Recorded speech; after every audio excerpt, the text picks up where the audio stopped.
Oi, eu tô aqui hoje com o seguinte intuito. Eu quero te trazer informação. Informação que eu gostaria que tivessem trazido para mim. Nós só temos mais uma semana para decidir o nosso voto. Hoje eu dediquei parte da minha tarde, do meu trabalho, para fazer algumas pesquisas sobre eleição no Brasil e juntar com tudo que eu vivi participando das eleições nos últimos 29 anos. O que eu estou percebendo? Eu tenho um apreço muito grande pelo escritor Gabriel Garcia Marques, que defende o movimento pendular da história. Ele tem uma teoria de que a história vem e vai e volta. Porque quando ela perde o movimento, ela chega no ápice do movimento e volta no sentido oposto. E hoje eu estou aqui porque, avaliando tudo o que tem acontecido nos últimos dias, nesses últimos meses até eu diria, eu percebo que faz muito sentido essa teoria. Em 1989, nós elegemos o Fernando Collor de Mello. Eu falo nós porque eu votei nele, aos 18 anos. Foi a minha primeira eleição e já foi a primeira eleição para presidente da República no Brasil no processo de redemocratização, após o governo José Sarney, porque o Tancredo Neves infelizmente faleceu e não assumiu a presidência da República, não subiu a rampa do Planalto. Enfim, eu acompanhei tudo aquilo e me considero um privilegiado por ter vivido todos esses momentos da história política e econômica do Brasil. E naquele momento o raivoso era o candidato da esquerda, era o Lula. Hoje me parece que está havendo, além do movimento pendular, né, nós chegamos a um extremo e estamos voltando ao extremo oposto em 30 anos aproximadamente, só que o raivoso está na direita, por isso que eu chamei de espelhamento. É o que quer romper, é o que quer dizer, mas o discurso é muito parecido com o do Fernando Collor de Mello. E olha, deixa eu deixar claro, eu não sou filiado a nenhum partido político, eu não voto em nenhum dos dois dessa polarização, eu ainda não estou convicto do meu voto, e eu aqui estou fazendo um exercício e propondo aqui façamos o exercício juntos para definir o nosso voto, porque nós só temos uma semana para decidir. Daqui uma semana, hoje é segunda-feira, 1º de outubro, daqui uma semana nós já saberemos quem são os dois candidatos que disputarão o segundo turno, ou talvez já saibamos qual é o candidato eleito a assumir a presidência da República em 1º de janeiro de 2019. Então eu quis trazer, eu fiz essas pesquisas e quis trazer para vocês esses números, porque me parece bastante interessante que essa teoria do movimento pendular da história se mostre para nós, não é? Esteja diante dos nossos olhos, nós estamos fazendo parte da história.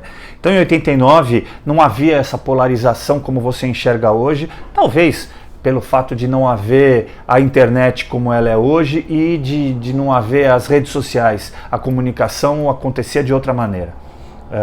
Isso também posto de lado, porque não é o intuito do meu vídeo. O que acontece? Num ano antes do ano de 1989 da eleição, tinha sido promulgada, e que está fazendo 30 anos agora, a Constituição de 1988, chamada Constituição Cidadã, e que pretensamente vinha carregada de direitos para o cidadão, por isso chamada Constituição Cidadã. E dentre esses direitos estava o da pluralidade de partidos, de associações. Captou? Não? Vamos continuar. Essa pluralidade de partidos, aliada ao que também estava na Constituição Federal, que era o fundo partidário, também com o pretenso intuito de equalizar todo mundo, que todos esses partidos e todas as agremiações tivessem a possibilidade igual, isonômica de chegar até o eleitorado, estava lá na Constituição Federal. Então, pasmem, hoje nós temos, eu fui lá no TSE, nós temos 35 partidos. Partidos que eu desconhecia, partidos que nós não ouvimos mais falar. Dentre esses 35, eu te diria que 1/3 sem medo de errar, é de esquerda. Agora eu me pergunto, será que outro 1/3 é de direita e que outro 1/3 é de centro? Ou aí divididos entre centro-direita e centro-esquerda? Não, eu não tenho essa convicção. Sabe por quê? Porque eu penso hoje, avaliando esses 30 anos, que o que nos foi proposto como sistema eleitoral no Brasil é o princípio maquiavélico. E maquiavélico porque vem de Maquiavel. O princípio do dividir para governar. Quanto mais espalhados esses votos são, mais difícil fica de tirar os mesmos do poder. É isso que eles querem. A perpetuação no poder, eles querem se manter no poder. No princípio, antes do movimento de redemocratização do Brasil, eram apenas 2 partidos. Aí você vai se perguntar, mas então você é o quê? Para começo de conversa. Como eu te disse, eu não sou de nenhuma agremiação política, eu não sou vinculado nem associado a nenhum partido. Eu não estou aqui defendendo voto para nenhum candidato, eu não vou fazer nenhuma lavagem cerebral de ninguém, nem a minha própria, para te vender uma ideia, uma ideologia, um fisiologismo, qualquer ismo que você pensar. Eu estou aqui só para te mostrar a verdade que eu avaliei dos fatos desses 29 anos de redemocratização do Brasil. E não estou dizendo que a democracia é um sistema equivocado. É o que nós temos. Assemelha-se à maior possibilidade de justiça, e tem que ser diferente de justiciamento ou de judicialização. Temos que afastar essa pecha da polarização, porque isso só serve para te enganar, para te tirar o foco, para colocar todo mundo brigando e dividindo, para que nós aqui por trás continuemos a governar. Rapidamente, porque eu já fiz um outro vídeo e ficou extenso, porque eu estou tentando trazer essas informações para você. A Constituição, ela basicamente tem o ideal, o princípio fundamental de conter os poderes do Estado. E aí vieram com esse nome de Constituição Cidadã para falar, olha, agora você faz o que você quiser, você tem o poder do voto, você é obrigado a votar, hein? Ué, mas peraí, se eu tenho o poder do voto, eu sou obrigado a votar? Não faz muito sentido. Se eu tenho o direito de escolher, eu não posso ter o direito de não escolher? Não, você não pode. Você tem que ir lá e votar, senão você paga uma multa. É que a multa é ridícula, né? Vamos combinar? Nem isso ficou totalmente claro. Né? Talvez para benefício de alguns, não sei, não vou fazer essa avaliação, vai, que não é o foco do meu vídeo de novo. Então, isso colocado para você.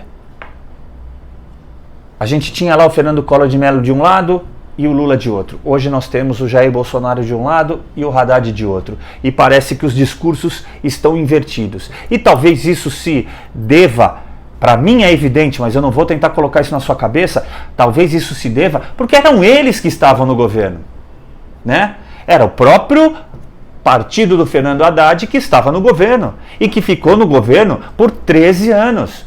Lula foi eleito em 2002 e a Dilma foi empichada em 2015.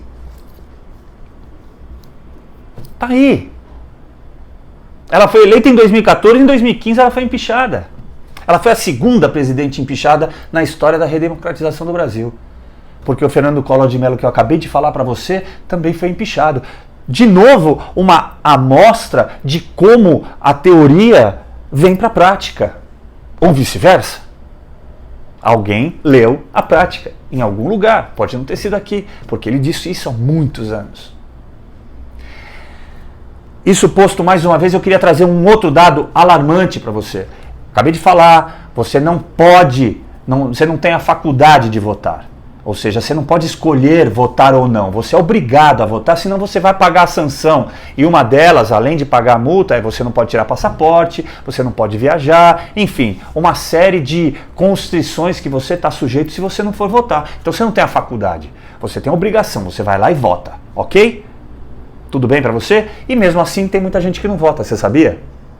Então vamos lá na eleição de 1989 que eu acabei de te dizer para a gente ter um termo de comparação com a última, que foi em 2014. Ela foi o maior percentual de absenteísmo, voto nulo e branco da história política do Brasil nesse período de redemocratização. E eu vou parar de falar isso porque é só esse período que eu tenho para estudar, ok? 36%. Minto, perdão, 21% naquele momento. 36% foi na eleição seguinte, para você ver como o brasileiro ficou desacorçoado. Você vota a primeira vez para presidente e esse candidato é retirado do poder, seja por motivo que for. Não vou discutir, não é esse o intuito. Foi colocado para fora. O Itamar Franco assumiu, chamou o Fernando Henrique Cardoso para fazer parte da comissão de economia dele e dali surgiu o Plano Real que você conhece até hoje. Talvez um dos únicos planos brasileiros que tenha dado certo e que tenha tanto tempo de vida, tenha longevidade. Também não quero mais falar sobre isso. Ele é o chamado pai do Real. Vai se fazer o quê? Foi ele que fez, ele que teve a ideia junto com a sua equipe. Ponto. Colocaram isso em prática. Em 98, o pessoal, pelo jeito, estava desacorçoado, não queria votar. Nós tivemos 36% de absenteísmo, voto branco e voto nulo. Isso posto, logo lá em 2002, o Lula foi eleito finalmente. Nós vivemos mais uma crise no país. Eu, particularmente, te diria que no meu modo de ver a coisa, foi o pior momento que eu vivi na minha vida, porque o dólar disparou muito mais do que agora, enfim, as condições econômicas do Brasil foram jogadas no solo, mas estou te retratando aquilo que eu vivi. Ponto. Sem partidarismo.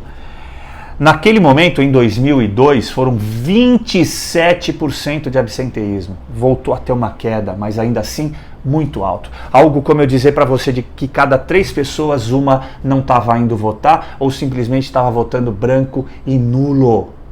Estava colocando a oportunidade, a escolha do futuro dele na mão de outras pessoas. Eu sou especialista em condomínio, em direito condominial, então eu costumo fazer essa comparação.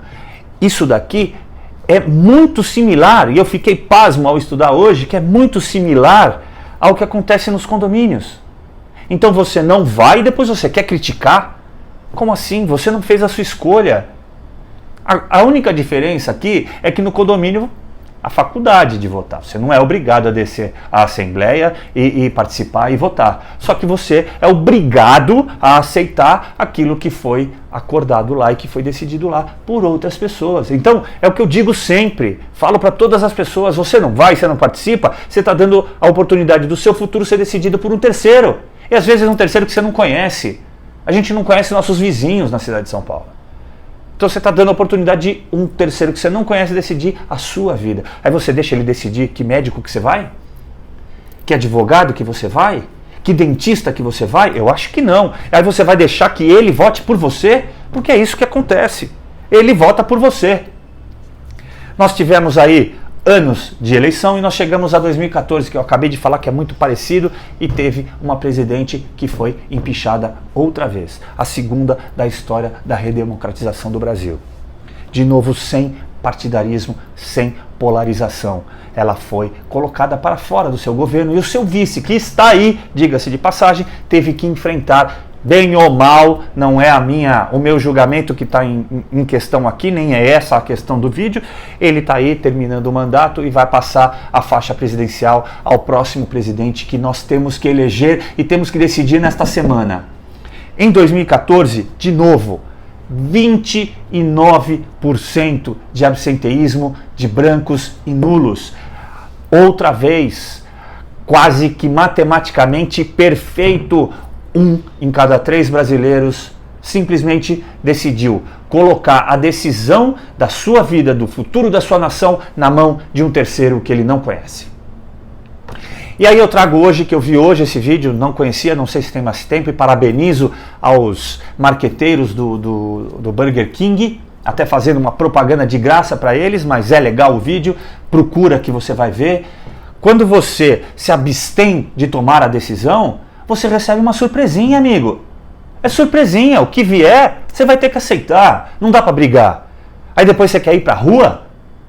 Você vai para a rua porque você votou no outro e sabia que ia dar certo, ou imaginava que, perdão, sabia que ia dar errado, ou imaginava que ia dar errado, porque saber, ninguém tem bola de cristal para saber, beleza. Agora você não votou, você deixou outro decidir, ainda assim você se acha no direito de ir para a rua criticar? Eu acho um pouco demais. Alguma coisa não está com coerência nesse sentido. Isso colocado para você de novo. Vamos voltar ao ponto dos 35... perdão. Vamos falar do Burger King. Eu ia falar para você. Você recebe eles fizeram um negócio interessante. Você não escolhe, ou o teu amigo escolhe. Então você recebe um sanduíche embrulhado, para explicar isso e ilustrar isso, um sanduíche embrulhado em branco, e ali é uma surpresa para você. Então tem sanduíche sem só salada, sem a maionese, só pão, só pão com maionese, pão sem carne, pão sem nada. Amigo, você não votou, você não escolheu. O que agora você quer reclamar? Abre a surpresinha, né? Então vamos aproveitar isso. É para isso que eu estou aqui. Vamos aproveitar essa semana, vamos parar para pensar, vamos fazer essa análise, vamos ver debate, vamos perder nosso tempo, vamos ver propaganda eleitoral, vamos tomar nossa decisão, mas vamos votar, vamos diminuir o absenteísmo, vamos diminuir o número de votos brancos e nulos, porque isso só beneficia esses que querem te dividir. Antes da redemocratização do Brasil, eram 2 partidos. Esses 2 partidos, como eu disse, foram divididos em 35 para te confundir. Continuam os mesmos, são sempre os mesmos. A polarização demonstra isso, são sempre os mesmos que estão aí disputando. Tem candidato desses aí que estão concorrendo ao cargo de presidente da República, do chefe maior do nosso condomínio, que aparecem só a cada 4 anos. Você nem ouve falar durante 4 anos, aí puf, aparece. Parece que caiu da lua, caiu do céu, reapareceu. Fez o que nesses 4 anos, criatura? Viveu do fundo partidário? Só pode ser, é só o que eu tenho para te dizer, só pode ser. É fundo bilionário, são mais de 2 bilhões de reais, dividido nesses 35 partidos. Eu alugo meia dúzia de partidos, porque são 35.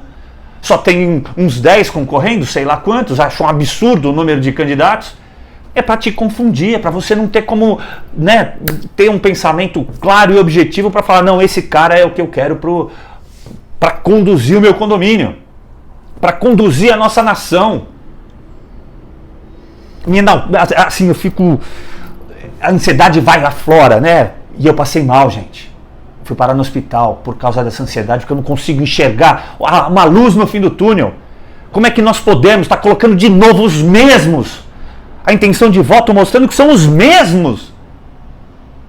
Tem um princípio maquiavélico, como eu disse, que é dividir para governar. Esse é o efeito.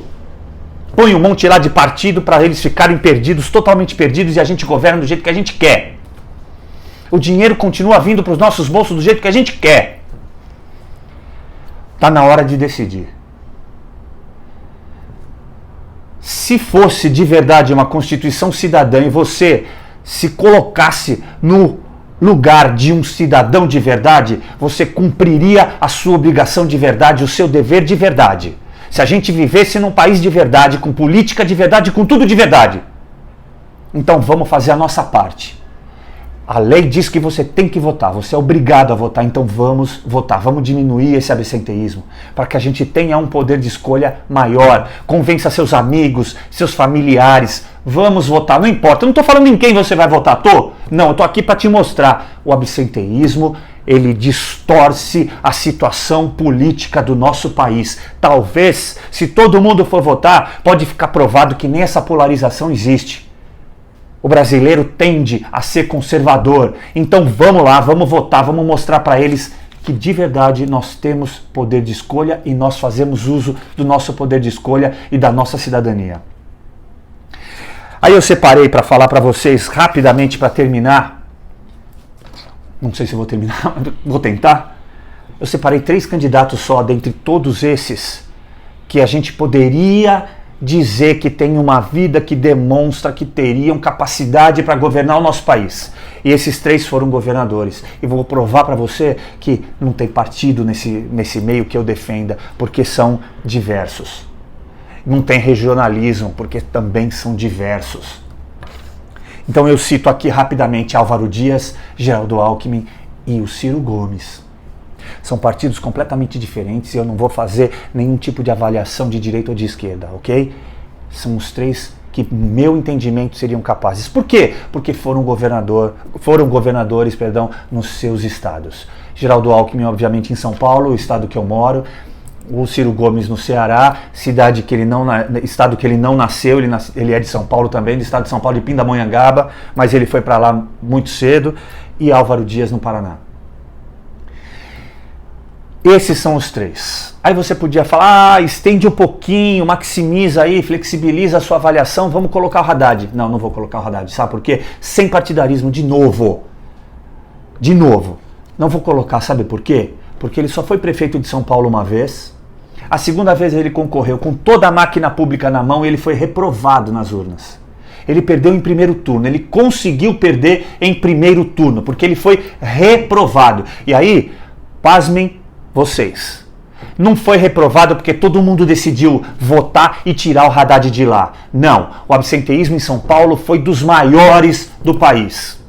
Para você ter uma ideia de números, eu não tenho percentual, é uma pena, um ato falho da minha parte, peço desculpa a você que está me vendo, mas em termos de número, para você saber, o João Dória foi eleito com 55% no primeiro turno, com 3.085.000 votos. Brancos, nulos e absenteísmo somaram 3.096.000. Não me pergunte como esse percentual. Acho que o percentual de 55% é dos votos válidos, então eu não vou discutir. Mas da totalidade dos votos, superou em 10.000 votos o número de votos que elegeram o Dória. Aqui em São Paulo, 1 em cada 3 não votou e deixou o futuro para que fosse decidido por outra pessoa. Claramente. Então, eu tenderia a te dizer que inclusive aquele eleitor do Haddad se negou a votar nele. Se eu pudesse dizer isso, eu não tenho esse direito, então não tenho como fazer essa avaliação, eu não sou especialista em política, não sou especialista eleitoral, então não vou te afirmar isso. Eu tenderia a dizer, se eu fosse tentar te dar um diagnóstico dos 30 anos que eu voto, eu te diria isso. Até o eleitor dele decidiu não votar, porque ele teve menos de 15% dos votos. Então, por esse motivo, eu não o coloco no rol desses três, para que disputasse de verdade, no meu ponto de vista, que estão disputando o meu voto, eu não colocaria o Haddad aqui, como não coloquei de fato. Ok? E não é pelo partido que ele representa, com tudo que eu poderia alegar para você de dizer não, mas eu não fiz desta maneira. Estou avaliando a ficha do cara. E aí, eu queria, claro que vou mostrar a minha tendência, eu não estou convicto, eu não estou decidido, eu não defini meu voto e fiz essa pesquisa toda hoje para chegar num denominador comum e trazer para você essa minha avaliação. Eu tenho muito orgulho de ser paulistano, eu tenho muito orgulho de ser paulista, então aqui eu vou mostrar os números para você que são absurdos. Talvez te ajude, dentro desses três tem um, no meu ponto de vista, de novo colocando aqui, particularmente, peço desculpa a você, peço licença.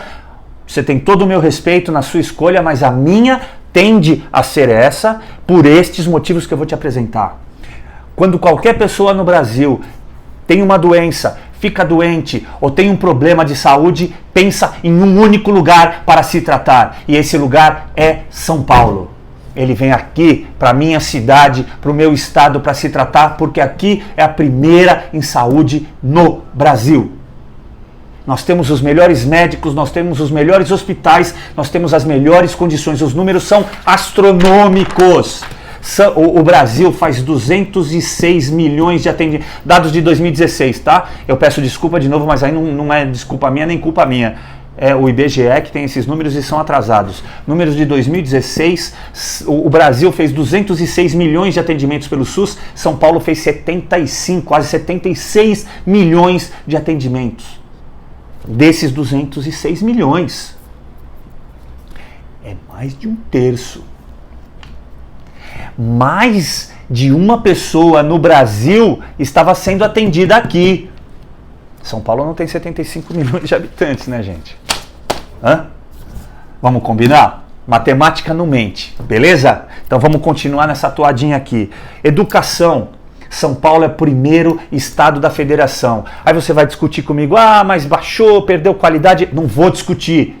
Nós vivemos aí 13 anos de um determinado governo e os últimos 4 de uma crise absurda. E São Paulo, de novo, me deixa orgulhoso porque não deixou de pagar salário, não deixou de cumprir os gastos da Previdência dos funcionários públicos, não deixou de cumprir nenhuma das suas obrigações. Mas faltou investimento, mas não aumentou o salário do policial, mas não aumentou o salário do funcionalismo público. Ou a gente faz uma coisa ou a gente faz outra. Isso chama responsabilidade fiscal. É assim que eu administro a minha vida, é assim que eu administro a minha empresa e acredito que a grande maioria dos senhores e senhoras de nós brasileiros administra a própria vida desta maneira, com responsabilidade. Porque já ficou provado o que acontece quando você dá crédito à torta direito para quem não sabe o que fazer com o dinheiro, que não tem esta condição, e não estou culpando a estas pessoas, eu estou culpando ao sistema, porque eles não tiveram aprendizado para isso. Então você é jogado num liquidificador com a possibilidade de comprar aquilo que você quiser sem ter a condição de medir como é que você vai pagar. E pior, num país onde a gente não tem confiança no dia de amanhã, a gente não tem confiança no mês que vem, a gente não vive uma economia estabilizada de verdade agora, neste momento, que te dê a garantia de que daqui uns 6 meses você vai estar pagando as suas contas do mesmo jeito que você paga hoje. Isso derruba uma economia, isso derruba presidentes da república, isso derruba governadores de estado, isso faz governadores, ou melhor, isso faz estados quebrarem. Irresponsabilidade fiscal. Então, quando vocês avaliarem esses 3, avalie os estados que eles governaram. Como é que ficaram as finanças, o que aconteceu com a educação, o que aconteceu com a saúde, porque assim você faz uma avaliação de verdade daquele que você quer para dirigir o seu condomíniozinho ou o seu condomíniozão, como você quiser chamar. Eu estou apenas fazendo um trocadilho.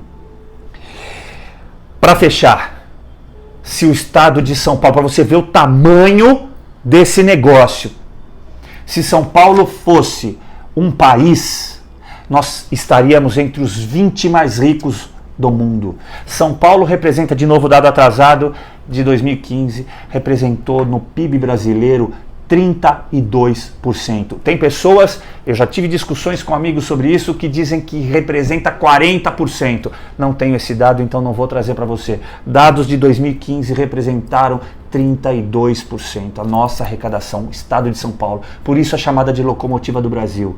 Fique você chateado por morar em outro estado ou não.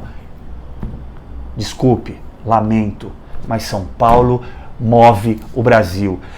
Se São Paulo fosse um país, como eu disse, só para comparar aqui na América Latina, que é mais fácil para você ter uma ideia, nosso PIB seria maior que Argentina, Paraguai, Uruguai e Bolívia. E não estou falando em separado, os 4 juntos. Ou seja, nós seríamos maior do que os outros países da América Latina. E eu te diria que dá para juntar aí Venezuela por conta do estado deplorável que se encontra a economia venezuelana hoje.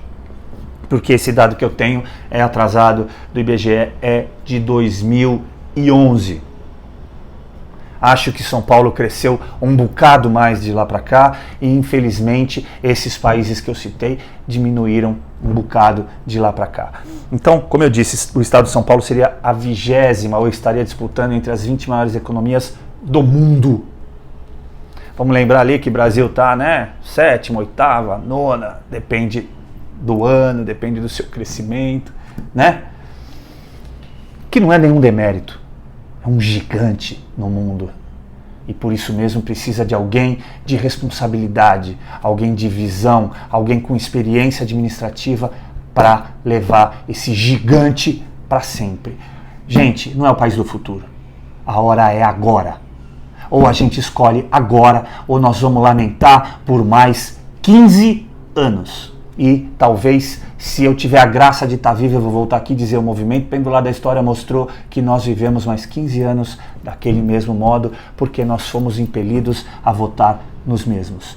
Lembre, por favor, das minhas palavras, lembre do princípio maquiavélico dividir para governar, e eu te agradeço por ter ficado até esse horário. Espero de verdade, do fundo do meu coração, que eu tenha te ajudado, mesmo que seja o mínimo possível, porque isso aqui, o estudo de hoje foi muito legal para eu tomar minha decisão. Vamos lá, até dia 7.